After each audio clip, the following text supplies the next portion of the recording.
देख रहे हैं, मैं हूं आपके साथ में अमनदीप। सबसे पहले बात करेंगे बारिश की। मुरादाबाद में भारी बारिश के बाद में रोड पर कई फीट तक पानी भर गया है। लोगों के घरों में भी पानी भर गया है। सड़कें दरिया बन गई है और घरों में तबाही का सैलाब आ गया। जल जमाव से लोगों को काफी परेशानियों का सामना करना पड़ रहा है। इन्हें कई फीट पानी से होकर आना जाना पड़ रहा है। तस्वीरें आपको दिखा रहे हैं। सड़कें दरिया में तब्दील हो गई है। लोगों को आवाजाही करने में तमाम दिक्कतों का सामना भी करना पड़ रहा है। कई जगह पर लोगों के घरों में भी पानी भर गया। ये कितना पानी होगा? बहुत पानी है भाई। अच्छा, तो कोई सवारी भी नहीं मिल रही? कोई सवारी नहीं है। कितना पानी है? बिल्कुल है, कमर तक पानी है। कमर तक है पानी आ गया। तो लोग सब इधर उधर रुके हुए हैं? सब इधर उधर रुका हुआ। मैं भी 1 घंटे 1.5 घंटे से बैठ खड़ी हुई। अब निकल रही हो? तो बारिश का पानी किसका पानी है? बारिश का पानी, नालों का पानी है। हैं? बंद हो गए। बारिश में पानी भरा हुआ है सड़कों पे। कितना पानी है? बहुत पानी। दो कितना पानी? दो तो बंद हो गया स्कूटर फिर? बंद हो गए, स्टाइल नहीं हो रहा। पानी भर गया सब में। तो कितनी देर की बारिश पड़ी है? 1 घंटे से 1.5 घंटा। 1.5 घंटे में पूरा पानी भरा हुआ है। तो नहीं निकल पा रहे? नहीं निकल पा रहा, बहुत दिक्कत हो रही है। खराब हो जाएगी। पानी भरा हुआ है सड़कों पे, तो बहुत ज्यादा पानी है। हाँ? तो गाड़ी नहीं जा पा रही आगे?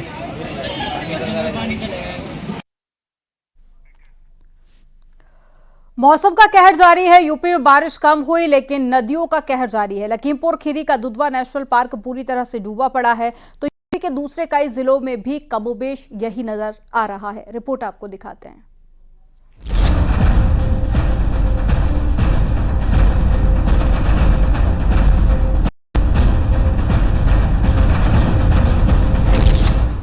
ये लखीमपुर खीरी है, जहां भी जिधर भी नजर जाएगी बस सैलाबी सितम नजर आएगा।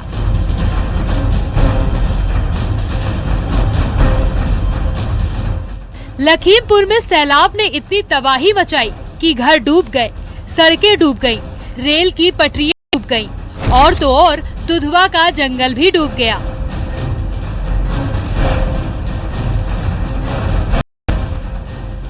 अब जरा दुधवा नेशनल पार्क का नजारा आपको दिखाते हैं। पहले तो ड्रोन से रिकॉर्ड इस तस्वीर को देखिए। पूरा दुधवा पानी में डूबा नजर आएगा, इतना सैलाब यहाँ आया।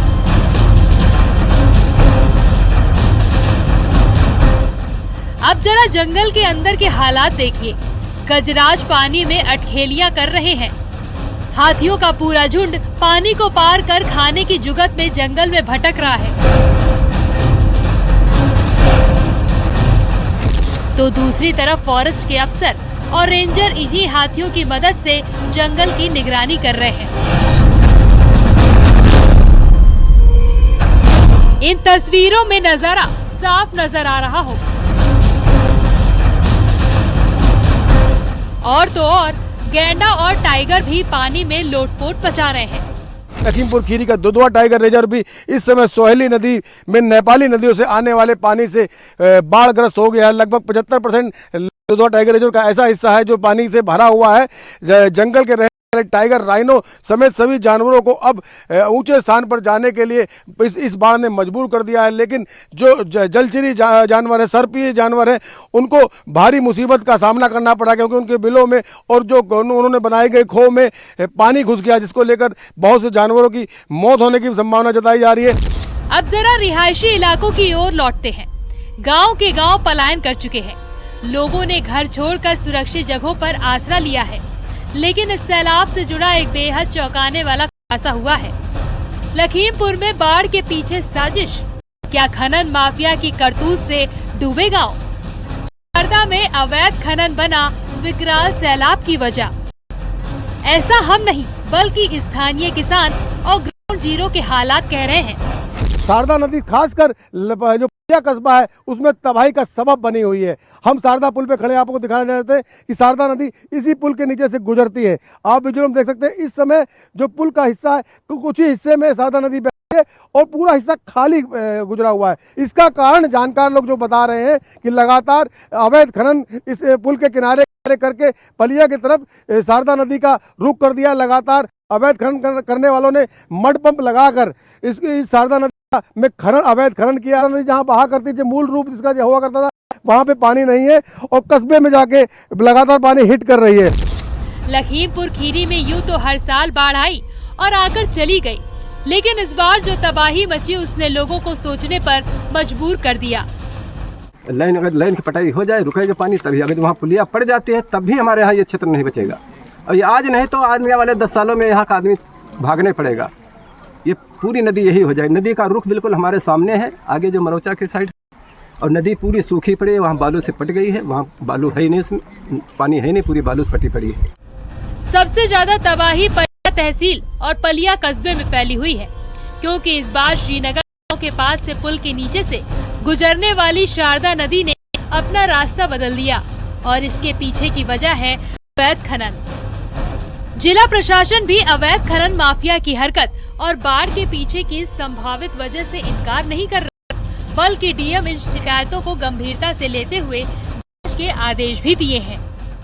और जो मड पंप वगैरह और सारे माध्यमों से जो वहाँ पे किया गया है, वहाँ पे खनन, मेन कारण तो वैसे खनन ही कहेंगे कि वो जगह नीची कर दी गई है, जबकि जो नदी की ठोकर भीरा से जो नदी आती थी उसकी ठोकर लगती थी यहाँ आकर, वो ठोकर काट दी गई, वो पानी सीधा पलिया की तरफ आने लगा, वो लाइन पे आता, लाइन कट जाती है, लाइन का जो है उसके चक्कर में इधर सारा इलाका यहाँ से लेकर मजगई तक सारा डूबा पड़ा है। अब जरा पड़ोसी जिले शाहजहांपुर का हाल देख लीजिए, जहां कल तक बेहिसाब सैलाब था, अब वहां से पानी घटने लगा है। नेशनल हाईवे के आसपास के इलाके अब बाढ़ से बाहर निकल रहे हैं, कि शहर के कुछ हिस्से अब भी डूबे पड़े हैं। शहर के 8 मोहल्लों में आई बाढ़ से हजारों मकान का घरेलू सामान खराब हुआ है। हालांकि पानी कम होने के बाद धीरे धीरे लोग घरों की तरफ लौटने लगे हैं। सुभाष नगर इतनी तबाही मचाई, लोगों ऐसे सामान छोड़ के नंगे पैर यहाँ से सब भागे, सब अपनी जान बचा करके भागे हैं।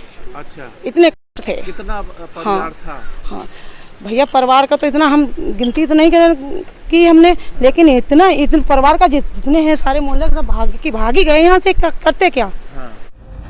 अब जरा बहराइच का हाल देखिए। सरयू नदी में अचानक पानी बढ़ने के कारण नदी के दूसरे अलग अलग छोर पर 15 लोग फंस गए। नदी के रौद्र रूप के आगे एनडीआरएफ और पीएसी के जवानों की हिम्मत भी जवाब देने लगी, लेकिन सैलाब में फंसी जिंदगियों को बचाने के लिए देवदूतों ने हिम्मत नहीं हारी और लहरों से लड़कर 62 जिंदगियों को बचा लिया। हालांकि अलग अलग छोर पर तमाम लोग शनिवार दोपहर तक भी फंसे थे, लेकिन सभी का रेस्क्यू जारी है। इस बीच मौसम विभाग की तरफ से बड़ी खबर सामने आई। दक्षिण छत्तीसगढ़, उत्तर तेलंगाना, ओडिशा और पूर्व मध्य प्रदेश में भारी बारिश की आशंका है।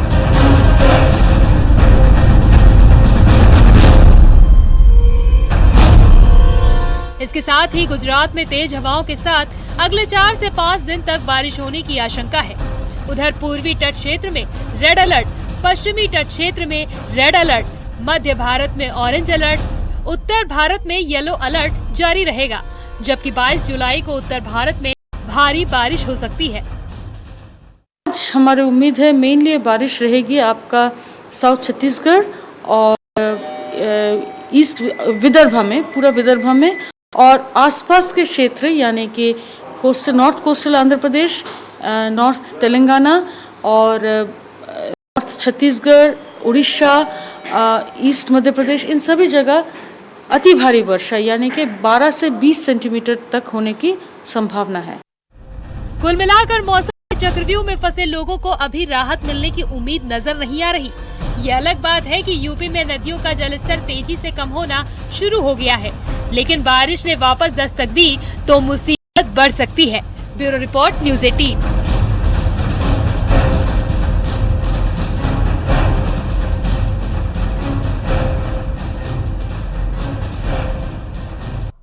चमोली के थराली में भारी बारिश के बाद में तबाही हुई। तेज बारिश के बाद में बरसाती नाले उफान पर आ गए, जिससे कि सूना गांव को जोड़ने वाला निर्माणाधीन बैली ब्रिज बह गया और इसके साथ ही जो नाला था वो उफान से पूरे क्षेत्र को जोड़ने वाले संपर्क मार्ग को भी तबाह कर गया।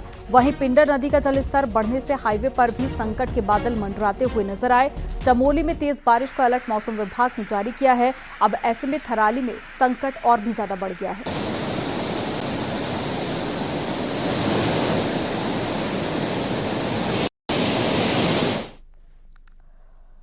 पिथौरागढ़ में तेज बारिश से काली नदी उफान पर आ गई है और काली नदी चेतावनी स्तर से 10 मीटर ऊपर बह रही है, जिससे कि धारचूला, जौलजीबी, बलुआकोट के लिए खतरा और ज्यादा बढ़ गया है। प्रशासन ने नदी किनारे रहने वाले लोगों से अलर्ट पर रहने को कहा है। वहीं मौसम विभाग ने 2 दिन तेज बारिश का अलर्ट भी जारी किया। ऐसे में बारिश होने पर नदी का उफान और भी ज्यादा बढ़ सकता है और खतरा भी बढ़ सकता है।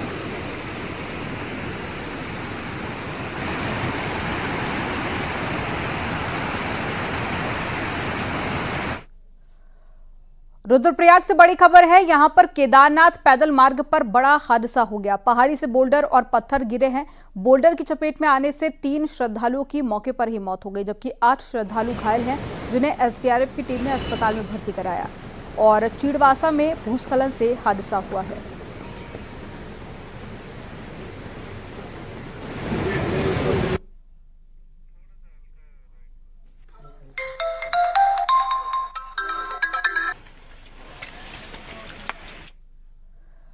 वहीं उत्तरकाशी में गंगोत्री नेशनल हाईवे बिशनपुर के पास में 8 घंटे से बंद है रास्ता और पहाड़ी से भारी मलबा और साथ ही पत्थर सड़क पर गिरे हैं, जिससे कि सड़क पूरी तरह से बंद हो गई है। वहीं हाईवे बंद होने से कांवड़ यात्री फंसे हुए हैं। बीआरओ की टीम हाईवे को खोलने में जुटी हुई है और लेकिन करीब 6 घंटे बाद भी हाईवे नहीं खुल पाया है, जिसकी वजह से हाईवे में फंसे यात्रियों को भारी परेशानी का सामना भी करना पड़ रहा है।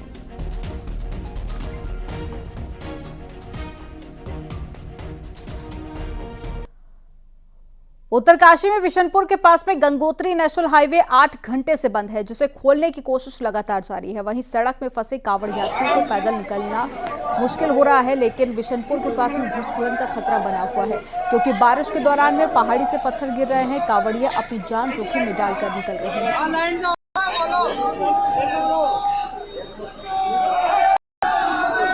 बोले नीचे आ जाओ नीचे।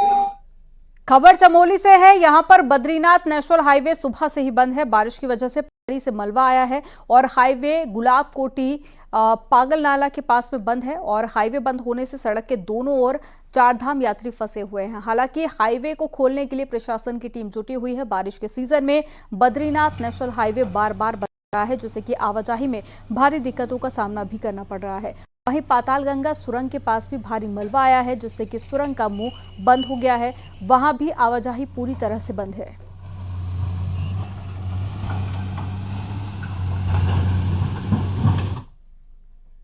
यहां पर वक्त हो गया एक छोटे से ब्रेक का। आप देखते रहिए न्यूज़ 18।